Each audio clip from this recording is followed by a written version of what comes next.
નમસ્કાર વિદ્યાર્થી મિત્રો, કેમ છો બધા? આશા રાખું છું કે આપ સર્વે સ્વસ્થ હશો તેમજ કુશળ હશો. આપણે ભણી રહ્યા છીએ બાયોલોજીમાં ચેપ્ટર નંબર 5 આનુવંશિકતા અને ભિન્નતાના સિદ્ધાંતો, કે જે એક જેનેટિક્સ મતલબ કે જનીન વિદ્યાનું ચેપ્ટર છે. તો આ ચેપ્ટરમાં આપણે આગળ તરફ જો પડાવ કરીએ તો હવે આપણે કંઈક અલગ પ્રકારના કોન્સેપ્ટ વિશેની વાત કરવાની છે. તો આજના લેક્ચરની શરૂઆત કરતાં પહેલાં આપણે જે લાસ્ટ વિડીયો લેક્ચરમાં ભણી ગયા એના વિશેની માહિતી જોઈ લઈએ.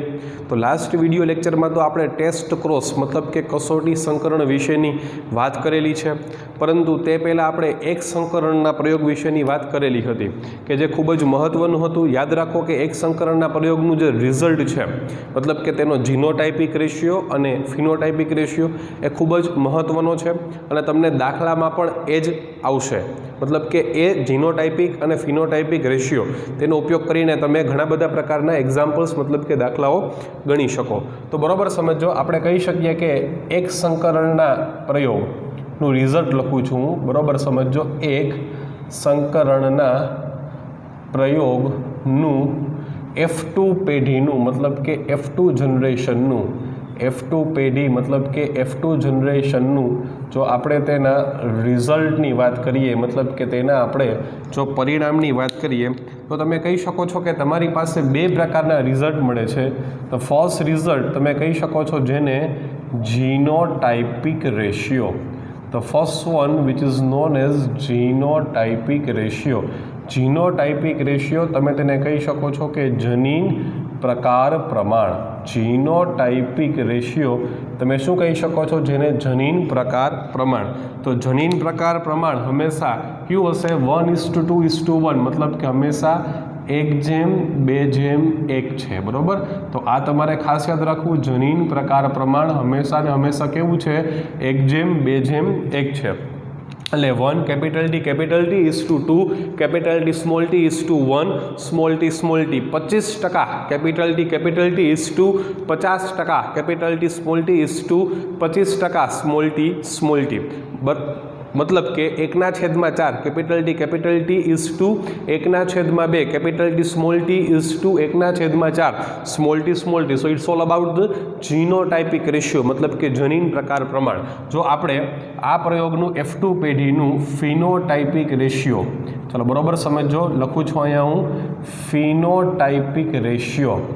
ફિનોટાઇપિક રેશિયો એને તમે શું કહી શકો છો? એને તમે કહી શકો છો સ્વરૂપ પ્રકાર પ્રમાણ.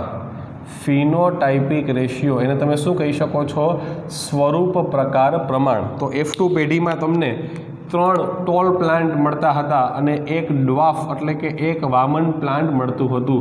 સો the phenotypic ratio will be 3:1.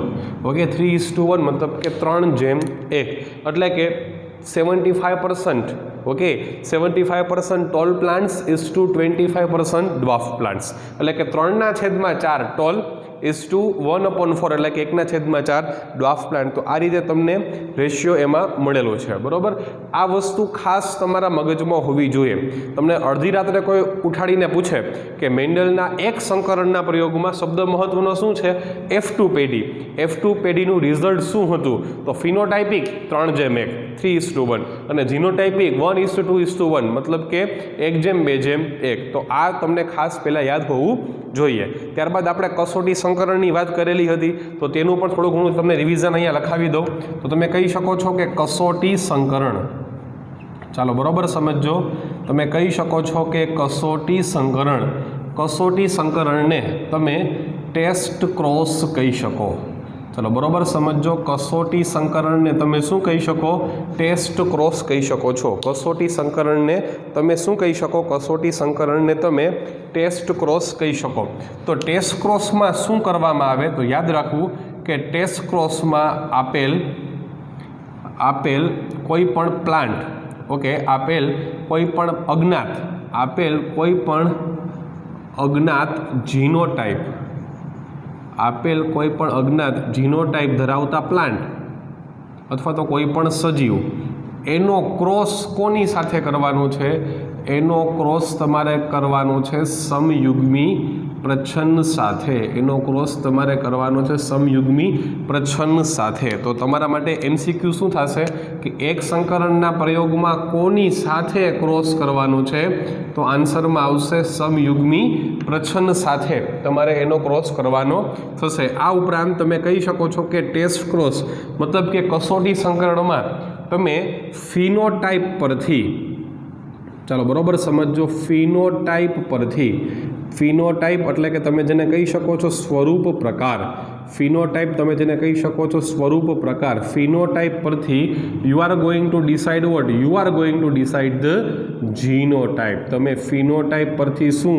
ફિનોટાઈપ પરથી જીનોટાઈપ મતલબ કે સ્વરૂપ પ્રકાર પરથી જનીન પ્રકાર નક્કી કરી શકો છો. સ્વરૂપ પ્રકાર પરથી તમે જનીન પ્રકાર નક્કી કરી શકો છો. તો બે વાત ટેસ્ટ ક્રોસ માટે ખૂબ જ મહત્વની હતી. તમને એ પણ ખબર છે કે ટેસ્ટ ક્રોસ છે એ મેન્ડલ દ્વારા કરવામાં આવેલો હતો. મેન્ડલે F2 પેઢીના, મેન્ડલે F2 પેઢીમાં જે ઊંચા છોડ મળેલા હતા બરોબર છે તેનો ક્રોસ સમયુગ્મી પ્રચ્છન્ન મતલબ કે સ્મોલ ટી સાથે કરાવેલો હતો. એ પણ તમને કહી દઉં, રિઝલ્ટ તમારે યાદ રાખવું કે જો ટેસ્ટ ક્રોસના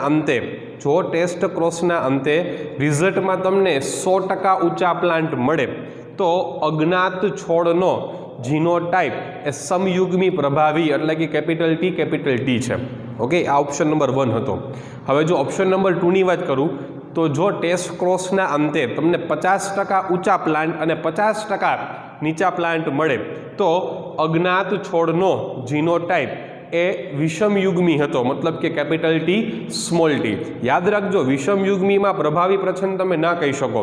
વિષમયુગ્મી ન તો પ્રભાવી ન તો પ્રચ્છન્ન, કેમ કે કેપિટલ ટી સ્મોલ ટી છે એ આખી પેર છે એ પ્રભાવી પણ નથી કે પ્રચ્છન્ન પણ નથી. હા, કેપિટલ ટી સ્મોલ ટી ઉપર પ્રભાવી છે, એની વાત હવે આપણે ચર્ચા કરીશું. તો આ બે કોન્સેપ્ટ જે ખૂબ જ મહત્વના હતા તેના વિશેની વાત કરેલી છે. અને આજે આપણે મેન્ડલે જે પણ કાંઈ એક સંકરણના પ્રયોગ ઉપરથી જે પણ કાંઈ અલગ અલગ લો ઓફ ઇનહેરિટન્સ એટલે કે આનુવંશિકતાના નિયમો આપ્યા તેના વિશેની ચર્ચાઓ કરશું. તો ચાલો બરોબર સમજો. તમે કહી શકો છો કે મેન્ડલે એક સંકરણના પ્રયોગ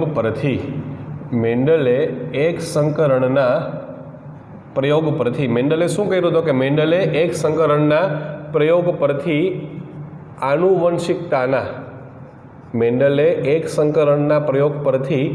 આનુવંશિકતાના નિયમો આપ્યા. ચાલો બરોબર સમજો. આનુવંશિકતાના નિયમો આપ્યા, એમાંથી બે નિયમ, ટોટલ 3 નિયમ છે. પણ બે નિયમ છે ને એ એક સંકરણના પ્રયોગ સાથે કનેક્ટેડ છે અને ત્રીજો નિયમ છે ને એ દ્વિસંકરણના પ્રયોગ સાથે કનેક્ટેડ છે. તો અત્યારે આપણે ખાલી બે જ નિયમની વાત કરશું. એમાંથી લખું છું અહીંયા હું કે આનુવંશિકતાનો પ્રથમ નિયમ, પહેલા નિયમને કીધું આનુવંશિકતાનો પ્રથમ નિયમ અને બીજા નિયમને કીધું આનુવંશિકતાનો બીજો નિયમ. ઓકે, તો there are main 2 different type of loss. Okay, બે અલગ અલગ પ્રકારના લો, પ્રિન્સિપલ, સિદ્ધાંતો, નિયમો મેન્ડલે આપેલા છે. ચાલો આ બે નિયમો મેન્ડલે કેના પરથી આપ્યા? આ બે નિયમો મેન્ડલે એક સંકરણના પ્રયોગ પરથી આપેલા છે. આ બે નિયમો કેના પરથી આપ્યા છે? આ બે નિયમો મેન્ડલે એક સંકરણના પ્રયોગ પરથી આપેલા છે. ચાલો પ્રથમ નિયમને તમે કહી શકો છો પ્રભુતાનો નિયમ. પ્રથમ નિયમને તમે કહી શકો છો પ્રભુતાનો નિયમ અને બીજા નિયમને તમે કહી શકો છો વિશ્લેષણનો નિયમ. તો બે નિયમ એક સંકરણના પ્રયોગ સાથે કનેક્ટેડ. પહેલું છે પ્રભુતાનો નિયમ અને બીજું છે વિશ્લેષણનો નિયમ. લો ઓફ ડોમિનન્સી, ફરી બોલું છું, લો ઓફ ડોમિનન્સી અને લો ઓફ સેગ્રીગેશન. ઇંગ્લિશમાં લખતો નથી, બુકમાં આપેલા છે, યાદ રાખજો કે આનુવંશિકતાનો નિયમ નંબર 1 એટલે કે પ્રભુતાનો નિયમ, લો ઓફ ડોમિનન્સી આનુવંશિકતાનો બીજો નિયમ, તમે જેને કહી શકો છો વિશ્લેષણનો નિયમ, લો ઓફ સેગ્રીગેશન. તમને ક્વેશ્ચનમાં આ રીતે પૂછે કે આનુવંશિકતાનો પ્રથમ નિયમ વર્ણવો, તો કયો આવશે? પ્રભુતાનો નિયમ. આનુવંશિકતાનો દ્વિતીય નિયમ વર્ણવો, તો કયો આવશે? વિશ્લેષણનો નિયમ. તમને આમ પૂછે કે એક સંકરણના પ્રયોગ પરથી મેન્ડલે આપેલો પ્રથમ નિયમ પ્રભુતાનો નિયમ. એક સંકરણના પ્રયોગ પરથી મેન્ડલે આપેલો બીજો નિયમ તો કયો આવશે?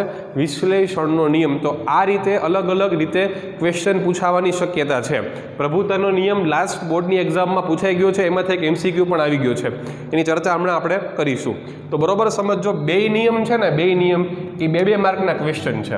સો both laws are important, most important. બરોબર, બે નિયમો છે એ મોસ્ટ IMP છે. This both are the question of 2 marks. આ બંને કેટલા માર્કના? તો કે 2 માર્કના ક્વેશ્ચન છે. ચાલો હવે આપણે પહેલા નિયમની શરૂઆત કરશું. તો અહીંયા લખું છું હું પ્રભુતાનો નિયમ. નિયમ નંબર 1 તમે જેને કહી શકો છો પ્રભુતાનો નિયમ, મતલબ કે law of dominancy. Okay, title is law of dominancy. Law of dominancy. ચાલો, સાવ સ્વીટ એન્ડ શોર્ટ નિયમ છે, સાવ સહેલો નિયમ છે. બરોબર છે, પ્રભુતાનો નિયમ. હવે તમારા મગજમાં આ બે રિઝલ્ટ પહેલાં આવડતા હોવા જોઈએ. બરોબર સમજો, 1:2:1 અને 3:1. ફિનોટાઇપિક રેશિયો 3:1 અને જીનોટાઇપિક રેશિયો 1:2:1. એટલે તમારા મગજમાં પહેલાં એ બે રિઝલ્ટ તૈયાર હોવા જોઈએ. ચાલો બરોબર સમજો, પ્રભુતાનો નિયમ શું કહે છે? તો તમે કહી શકો છો પોઈન્ટ નંબર 1, મેન્ડલના મત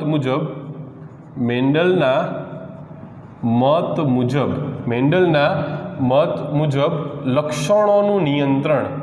ચાલો બરોબર સમજો, મેન્ડલના મત મુજબ લક્ષણોનું નિયંત્રણ કારકો નામની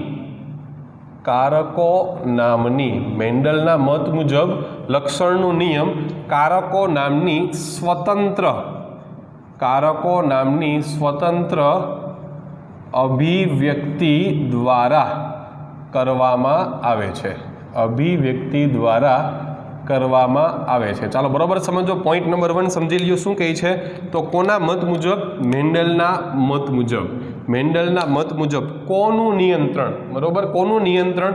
તો કે લક્ષણોનું નિયંત્રણ. લક્ષણ તમે શું કહી શકો છો? Characters. Okay, regulation of characters, મતલબ કે લક્ષણોનું નિયંત્રણ. હું કહી શકું જીન એક્સપ્રેશન, એટલે કે લક્ષણોની અભિવ્યક્તિ, જનીનની અભિવ્યક્તિ, એનું ટોટલી નિયંત્રણ કોણ કરે છે? તો કે કારકો નામની અભિવ્યક્તિ કરે છે. અભિવ્યક્તિ મતલબ કે શું? જો કારક અભિવ્યક્ત થાય, જો કારક પ્રદર્શિત થાય તો એને શું કહેવાય? અભિવ્યક્તિ કહેવાય. ઓકે, તો મેન્ડલે શું કીધું કે કેરેક્ટર્સના કંટ્રોલ. ફોર એક્ઝામ્પલ કે આપણે બધા મનુષ્ય છે. ઓકે, આપણા બધાના મોર્ફોલોજીકલ કેરેક્ટર્સ, મતલબ કે જે બાહ્યાકાર રચના છે, બાહ્યાકાર વિદ્યા છે, બાહ્યાકાર દેખાવ છે, એ મનુષ્ય જેવો છે. તો એ લક્ષણનું, આપણામાં જે મનુષ્યના લક્ષણ છે એનું નિયંત્રણ કોણ કરે છે? તો એનું નિયંત્રણ જીન કરે છે. બરોબર, પણ સમજો જીન વર્ડ મેન્ડલના સમયમાં આપેલો નથી. મેન્ડલ શું બોલે છે? કારકો. એ જ કારકોને જોહાન્સન શું કહેશે? એને કારકોને જીન કહેશે. ઓકે, એટલે મેન્ડલે શું કીધું કે લક્ષણોનું નિયંત્રણ, મતલબ કે regulation of character is possible with the help of factors, એટલે કે કારકો નામની સ્વતંત્ર અભિવ્યક્તિ દ્વારા કરવામાં આવે છે. જો શબ્દ વાપરો છે કારકો નામની સ્વતંત્ર અભિવ્યક્તિ, એટલે કારકો છે એ સાવ સ્વતંત્ર છે. બરોબર છે, એ કોઈ સાથે કનેક્ટેડ નથી. ઓકે, તો પહેલો મુદ્દો ખાસ, જો આ ક્વેશ્ચન છે ને બે ગોખતા નહીં. બરોબર, તમારામાંથી હજી તો 60% વિદ્યાર્થીઓ ગોખે છે, પછી એમ કહેશે કે લાંબા સમય ભૂલાઈ જાય. જો ગોઈખા એટલે મૈરા, ગોખવા નથી, વાક્યને તમે સમજો, વાક્ય શું કહેવા માગે છે. ફરીથી બોલું છું, મેન્ડલના મત મુજબ લક્ષણોનું નિયંત્રણ કારકો નામની સ્વતંત્ર અભિવ્યક્તિ દ્વારા કરવામાં આવે છે. ઓકે, ચાલો પોઈન્ટ નંબર 2, આ જે કારકો છે કે તમે જેને ફેક્ટર્સ કહો છો, ચાલો બરોબર સમજો, કારકો છે તમે જેને કહી શકો છો ફેક્ટર્સ, એ કારકો છે તે હંમેશા ને હંમેશા કેમાં હોય છે? જોડીમાં હોય છે. ચાલો બરોબર સમજો, કારકો છે એ હંમેશા ને હંમેશા કેમાં હોય છે? જોડીમાં હોય છે. મીન્સ ધીસ ફેક્ટર્સ, તમે કહી શકો છો this factors are always in pair. Okay, this factors are always in pair. કારકો છે તે હંમેશા ને હંમેશા કેમાં હોય છે? કારકો છે તે હંમેશા ને હંમેશા જોડીમાં હોય છે. This factors are always in પેર. બરોબર છે, આપણે વાત કરી ચૂક્યા છીએ કે જો જોડીમાં રહેલા બંને કારકો સમાન, ઓકે, બંને વૈકલ્પિક કારકો સમાન, तो तमे तेने समयुग्मी कही शको छो। ए जोड़ीने शुं कहेवाय? समयुग्मी। अने असमान तो तमे तेने विषमयुग्मी कही शको छो। ए व्याख्या अहींया लखवानी छे। चलो पॉइंट नंबर 3 बरोबर समझो कि जो जोड़ीमां रहेला बंने कारको, जोड़ीमां रहेला बंने कारको समान। जो खरेखर अहींया वैकल्पिक कारक शब्द वापरवो जोईए, खरेखर अहींया वैकल्पिक कारक शब्द वापरवो जोईए, पण तमारी बुकमां कारक शब्द वापर्यो छे, बरोबर। એટલે અલીલ અને ફેક્ટર બે અલગ અલગ છે। જો જોડીમાં રહેલા બંને વૈકલ્પિક કારકો સમાન હોય, બંને વૈકલ્પિક કારકો સમાન હોય તો તે જોડીને તમે શું કહી શકો છો? સમયુગ્મી જોડી કહી શકો છો। તમે તેને શું કહી શકો છો? સમયુગ્મી જોડી, मतलब કે હોમોઝાઇગસ ટાઈપ ઓફ પેર। ચાલો ફોર એક્ઝામ્પલ દ્વારા જ સમજી લઈએ। શું કહે છે? જો કેપિટલ ટી આ કેવી થઈ જાય જોડી? આ થઈ ગઈ સમયુગ્મી પ્રભાવી। આ જોડી કેવી છે? સમયુગ્મી પ્રભાવી। ચાલો સ્મોલ ટી આ જોડી કેવી છે? આ જોડી છે સમયુગ્મી પ્રચ્છન્ન। ચાલો એ પ્રભાવી હોય કે પ્રચ્છન્ન એ પછીની વાત છે, પ્રભાવી હોય કે પ્રચ્છન્ન એ પછીની વાત છે, પણ જોડીમાં રહેલા બંને કારકો એટલે કે બંને અલીલ, બંને વૈકલ્પિક કારકો કેવા છે? સમાન છે। જો બે કેપિટલ ટી, અહીંયા બે સ્મોલ ટી, ઓકે। તો આ શબ્દ મહત્વનો છે, સમયુગ્મી। પ્રભાવી હોય કે પ્રચ્છન્ન એ પછીની વસ્તુ છે। ચાલો પછી મુદ્દા નંબર 4 કે જો તમે કહી શકો છો જો જોડીમાં રહેલા, મુદ્દા નંબર 4, જો જોડીમાં રહેલા બંને કારકો, જો જોડીમાં રહેલા બંને કારકો કેવા છે? તો કે બંને કારકો અસમાન। જો જોડીમાં રહેલા બંને કારકો અસમાન તો તમે શું કહી દો? એને વિષમયુગ્મી જોડી કહી શકો। શું કહી શકો છો તેને? વિષમયુગ્મી જોડી। જો જોડીમાં રહેલા બંને કારકો અસમાન તો તમે તેને કહી શકો વિષમયુગ્મી જોડી, મીન્સ હેટ્રોઝાઇગસ ટાઈપ ઓફ પેર। ચલો વિષમયુગ્મી જોડીને આપણે એક્ઝામ્પલ સમજાવી દઈએ તો વિષમયુગ્મી જોડીને એક્ઝામ્પલમાં શું આવશે? Capital T small T, okay. Capital T small T એ કેવી છે? જોવા જઈએ વિષમયુગ્મી જોડી છે। તો આ પેરને શું કહેવાય? વિષમયુગ્મી જોડી। मतलब કે તમે કહી શકો છો કે બંને અલીલ, બંને વૈકલ્પિક કારકો સમાન નથી પણ કેવા છે? અલગ અલગ છે। તો જુઓ પહેલા 4 મુદ્દા બરાબર સમજી લઈએ। મુદ્દા નંબર 1 માં શું કહે છે કે મેન્ડલના મત મુજબ લક્ષણોનું નિયંત્રણ, मतलब કે રેગ્યુલેશન ઓફ કેરેક્ટર એ કારકો નામની સ્વતંત્ર અભિવ્યક્તિ દ્વારા કરવામાં આવે છે। કારકો હંમેશા ને હંમેશા જોડીમાં હોય છે। 2 MCQ છે, પૂછાઈ શકે। જોડીમાં રહેલા બંને કારકો સમાન, સમયુગ્મી, 2 એક્ઝામ્પલ। જોડીમાં રહેલા બંને કારકો અસમાન, વિષમયુગ્મી, એનું એક્ઝામ્પલ। તો ચાલો આ કોન્સેપ્ટ નંબર 1 છે આ ક્વેશ્ચનનો એ પૂરો થયો। હવે આપણે શું કહેવાનું છે બરોબર સમજો કે આ નિયમની મદદથી તમે કહી શકો છો કે F1 પેઢીમાં તમને 100% ટોલ પ્લાન્ટ મળ્યા, યસ ઓર નો? જ્યારે F2 પેઢીમાં તમને ટોલ તથા ડ્વાર્ફ એટલે કે ઊંચા તેમજ નીચા એ બંને પ્રકારના પ્લાન્ટ મળ્યા હતા। એ તમે આ નિયમની મદદથી સમજાવી શકો। કેમ સમજાવી શકો? કેમ કે F1 પેઢીમાં કેપિટલ ટી સ્મોલ ટી વિષમયુગ્મી હતા, પરંતુ વિષમયુગ્મી હોય ત્યારે પ્રભુતાનો નિયમ લાગુ પડે છે। જો એક વાક્ય બોલું છું, આ વાક્ય બુકમાં નથી લખ્યું પણ આ વાક્ય છે ને એ બ્રહ્માનું વાક્ય છે। પ્રભુતાનો નિયમ ક્યારે લાગુ પડે? પ્રભુતાનો નિયમ માત્ર ને માત્ર વિષમયુગ્મી જોડીમાં લાગુ પડે। જુઓ કેપિટલ ટી કેવો છે? પ્રભાવી। સ્મોલ ટી કેવો છે? પ્રચ્છન્ન। તો આમાં કોણ લક્ષણ બતાવશે? પ્રભાવી પોતાનું લક્ષણ બતાવશે। એટલે આ પ્લાન્ટ થશે ટોલ, ભલે એમાં સ્મોલ ટી છે પણ પ્લાન્ટ કેવું થઈ ગયું? ટોલ, બરોબર। પણ જો સમયુગ્મીમાં પ્રભુતાનો નિયમ લાગુ પડતો જ નથી, 2 સમાન છે, એટલે આ તો કાયદેસર ટોલ।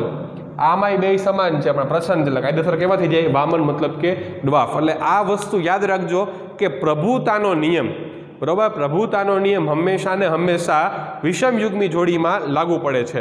અને જ્યારે વિષમયુગ્મી જોડી હોય તો વિષમયુગ્મી જોડીમાંથી એક હંમેશા કેવો હોય? પ્રભાવી હોય અને બીજો હંમેશા કેવો હોય? પ્રચ્છન્ન હોય। એક કેવો છે? પ્રભાવી અને બીજો કેવો છે? પ્રચ્છન્ન। યાદ રાખજો કે વિષમયુગ્મી જોડીમાં એક કેવો? પ્રભાવી કેપિટલ ટી ડોમિનન્ટ અને બીજો કેવો છે પ્રચ્છન્ન, મતલબ કે સ્મોલ ટી કેવો થઈ જાય રિસેસિવ, બરોબર. એટલે આ વસ્તુ યાદ રાખો. ત્યારબાદ તમે કહી શકો છો કે આ નિયમની મદદથી જ તમને જે F2 પેઢીનું રિઝલ્ટ મળ્યું, આ નિયમની મદદથી તમને જે F2 પેઢીનું રિઝલ્ટ મળ્યું, રિઝલ્ટ શું મળ્યું તો તમે કહી શકો છો જીનોટાઇપિક રેશિયો, તમે આખું લખજો, એ 1:2:1 અને ફિનોટાઇપિક રેશિયો એ 3:1. તમારે બે લખવાનું, જીનોટાઇપિક રેશિયો લખીને કાઉન્સમાં જનીન પ્રકાર પ્રમાણ લખવાનું, ફિનોટાઇપિક રેશિયો લખીને કાઉન્સમાં સ્વરૂપ પ્રકાર પ્રમાણ લખવાનું, 3:1. આ તમે સમજાવી શકો છો, બરાબર. પ્રભુતાના નિયમની મદદથી જ આપણે 1:2:1 અને 3:1 સમજાવી શકીએ છીએ. ખરેખર આ નિયમનો ઉપયોગ આપણે પહેલાં કરી લીધો જ્યારે દાખલા ગણ્યા, બરાબર. તો નિયમનો ઉપયોગ પહેલાં કરી લીધો, પણ નિયમ સમજીએ છીએ હવે. જો મોસ્ટ ઇમ્પોર્ટન્ટ ક્વેશ્ચન છે, બરાબર, 90% પૂછાવાની શક્યતાવાળો ક્વેશ્ચન છે પ્રભુતાનો નિયમ. ફરીથી આખો ક્વેશ્ચન તમને હું રિપીટ કરાવી દઉં. શું કહેવા માગે છે પ્રભુતાના નિયમમાં? તો મેન્ડલે આપેલો પહેલો નિયમ, મેન્ડલના મત મુજબ લક્ષણોનું નિયંત્રણ કારકો નામની સ્વતંત્ર અભિવ્યક્તિમાં દ્વારા થાય છે. કારકો હંમેશા જોડીમાં સમયુગ્મી વિષમયુગ્મીમાં એક પ્રભાવી બીજો પ્રચ્છન્ન. ઓકે, F1 F2નું રિઝલ્ટ અને F2માં 1:2:1 3:1 રેશિયો સમજાવી શકીએ છીએ. જો આવો MCQ ભૂતકાળમાં બોર્ડમાં પૂછાઈ ગયો હતો કે એક સંકરણના પ્રયોગમાં F2 સંતતિનું પરિણામ 1:2:1 અને 3:1 એ કયા નિયમ દ્વારા સમજાવી શકાય છે? તો આન્સરમાં શું આવશે? એમાં પ્રભુતાનો નિયમ, બરોબર છે. કેમ કે આ વાક્ય પ્રભુતાના નિયમમાં લખેલું છે, બરોબર. એટલે એ તમારે ખાસ યાદ રાખવાનું છે, બરોબર. તો આ પહેલો નિયમ પ્રભુતાનો નિયમ છે, અહીંયા સંપૂર્ણપણે સમાપ્ત થાય છે. હવે આપણે નાનો એવો બીજો નિયમ, તમે જેને કહી શકો છો વિશ્લેષણનો નિયમ. ઓકે, વિશ્લેષણના નિયમ વિશેની વાત અથવા તો તેના વિશેની ચર્ચાઓ કરી લઈએ. ચલો, બરોબર, સમજો. સાવ સિમ્પલ રૂલ નંબર 2, તમે જેને કહી શકો છો વિશ્લેષણનો નિયમ. વિશ્લેષણનો નિયમ મતલબ કે તમે જેને કહી શકો છો law of segregation. Law of segregation. ચાલો, વિશ્લેષણનો નિયમ. વિશ્લેષિત થવું મતલબ કે છૂટું પડવું, મતલબ કે મુક્ત થવું, બરોબર. ચાલો, બરોબર સમજો. પોઈન્ટ નંબર 1 આપણે કહી શકીએ છીએ કે એક સંકરણના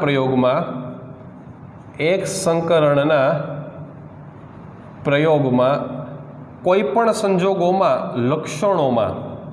લક્ષણો મતલબ કે કેરેક્ટર, લક્ષણોમાં મિશ્રણ થતું જોવા મળતું નથી. એટલે કે મિશ્રણ થતું નથી means there is no blending. આપણે કીધું હતું કે F2 પેઢીમાં જેવા ઊંચા પ્લાન્ટ મળ્યા હતા ને એવા જ P પેઢીમાં હતા. મતલબ કે P પેઢીમાં 10 ફૂટ ઊંચી હાઇટ હોય ને ફોર એક્ઝામ્પલ, તો F2માં પણ તમને 10 ફૂટ ઊંચી હાઇટ મળે છે, બરોબર. બેનું મિક્સ નહીં કે આ 10 ફૂટ ને 2 ફૂટ હાલો કમ્બાઈન કરો ને બનાવો 5 ફૂટ, એવું મળતું નથી. તો તમે કહી શકો છો કે એક સંકરણના પ્રયોગમાં લક્ષણોનું મિશ્રણ થતું નથી. મિશ્રણ તમે કહી શકો છો નો મિક્સિંગ, અથવા તો તમે કહી શકો છો સાચો વર્ડ છે નો બ્લેન્ડિંગ, બરોબર. No mixing or no blending is found of character in monohybrid cross. ચાલો, બરોબર સમજો. પોઈન્ટ નંબર 2, પરંતુ જન્યુઓના નિર્માણ સમયે મતલબ કે during the process of gamete formation. During the process of what? Gamete formation. જો એ લખી દઉં છું હું તમને કે ગેમેટ ફોર્મેશનમાં શું હતું, યાદ કરો. પિતૃ capital T cross small T. આનું ગેમેટ કેપિટલ ટી, આનું ગેમેટ સ્મોલ ટી. ચાલો, પછી શું બની હતી? અહીંયા લખું છું બીજો પાર્ટ. F1 જનરેશન એમાં કેપિટલ ટી સ્મોલ ટી. આના ગેમેટ બનાવવા જઈએ તો કેપિટલ ટી ગેમેટ અને સ્મોલ ટી. જો મારું કહેવાનો મતલબ શું છે, કેપિટલ ટી સ્મોલ ટી બે અલગ અલગ અલીલ, અલગ અલગ વૈકલ્પિક કારકો હોવા છતાં બે મિક્સ થતા નથી. પરંતુ જન્યુઓના નિર્માણ દરમિયાન બંને શું થાય છે? એકબીજાથી મુક્ત થાય છે, બંને એકબીજાથી વિશ્લેષિત થઈ જાય છે. પહેલા વાક્ય મેં કીધું મિશ્રણ થતું નથી, પરંતુ જન્યુઓના નિર્માણ સમયે બંને કારક શું તો કે અલગ અલગ ગેમેટ્સ મતલબ કે અલગ અલગ જન્યુઓમાં દાખલ થાય છે. બંને કારક અલગ અલગ ગેમેટ અલગ અલગ જન્યુઓમાં દાખલ થાય છે. ઓકે, આ નિયમનો કહેવાનો મતલબ આ જ છે. પછી પાછો ઓલો કન્સેપ્ટ કહી દો કે સમયુગ્મી હોય તો સમાન પ્રકારના, વિષમયુગ્મી હોય તો અસમાન પ્રકારના પરંતુ સમાન સંખ્યામાં. ચાલો તમે કહી શકો છો કે જો તમે વાત કરો છો કે નહીં, તો કે સમયુગ્મી જોડી હોય, સમયુગ્મી જોડી છે એ સમાન પ્રકારના, સમયુગ્મી જોડી છે તે સમાન પ્રકારના જન્યુઓ ઉત્પન્ન કરે. જ્યારે તમે કહી શકો છો કે વિષમયુગ્મી, તમે કહી શકો છો કે એવી જોડી વિષમયુગ્મી જોડી હોય તો તે અસમાન પ્રકારના, વિષમયુગ્મી જોડી અસમાન પ્રકારના પરંતુ સમાન સંખ્યામાં, અસમાન પ્રકારના પરંતુ સમાન સંખ્યામાં જન્યુઓ ઉત્પન્ન કરે, જન્યુઓ પ્રોડ્યુસ કરે. તો આ પણ તમારે ખાસ વાત યાદ રાખવાની છે. બરાબર, 4 જ મુદ્દાનો આખી રમત છે. બરાબર, આ થઈ ગયો વિશ્લેષણનો નિયમ. કહેવાનો મતલબ એમ છે કે બે અલગ અલગ કારકો ભેગા હોય તો મિક્સ થાય નહીં. બરાબર છે, ભેગા હોય તો મિક્સ થાય નહીં, પણ એ બંને એકબીજાથી સ્વતંત્ર રીતે વિશ્લેષિત થઈ શકે, મુક્ત થઈ શકે છે. ઓકે, પછી સમયુગ્મી સમાન પ્રકારના અને વિષમયુગ્મી અસમાન પ્રકારના પરંતુ સમાન સંખ્યામાં જન્યુ ઉત્પન્ન કરે. આ વાત પણ મેં તમને પહેલાં સમજાવી દીધી છે, પણ અહીંયા આપણે આ વાત લખી છે. તો આ રીતે આજના વિડીયો લેક્ચરમાં આપણે 2 મહત્ત્વના કોન્સેપ્ટ વિશેની વાત કરી. બરાબર, આ 2 નિયમ છે. તમને એમ પૂછે કે એક સંકલનના પ્રયોગને લગતા કેટલા નિયમ છે, તો કે 2 નિયમ છે. મેન્ડલનો આનુવંશિકતાનો પહેલો નિયમ બરાબર પ્રભુતાનો નિયમ, મેન્ડલનો આનુવંશિકતાનો બીજો નિયમ એટલે કે વિશ્લેષણનો નિયમ. ખાસ આમાંથી MCQ પૂછાવાની શક્યતાઓ છે. બરાબર, તો આશા રાખું છું કે તમને ક્વેશ્ચન જબરદસ્ત સારામાં સારી રીતે સમજાઈ ગયો હશે. યાદ રાખજો, પદ્ધતિ એ પાયો છે. બરાબર, જબરદસ્ત મહેનત તમારે ચાલુ રાખવાની છે. અને સફળ માણસ સફળ એટલા માટે છે કેમ કે એની કામ કરવાની પદ્ધતિ બીજા કરતાં અલગ છે. બરાબર, તો આજનો લેક્ચર આપણે સંપૂર્ણપણે સમાપ્ત કરીએ છીએ. Thank you very much.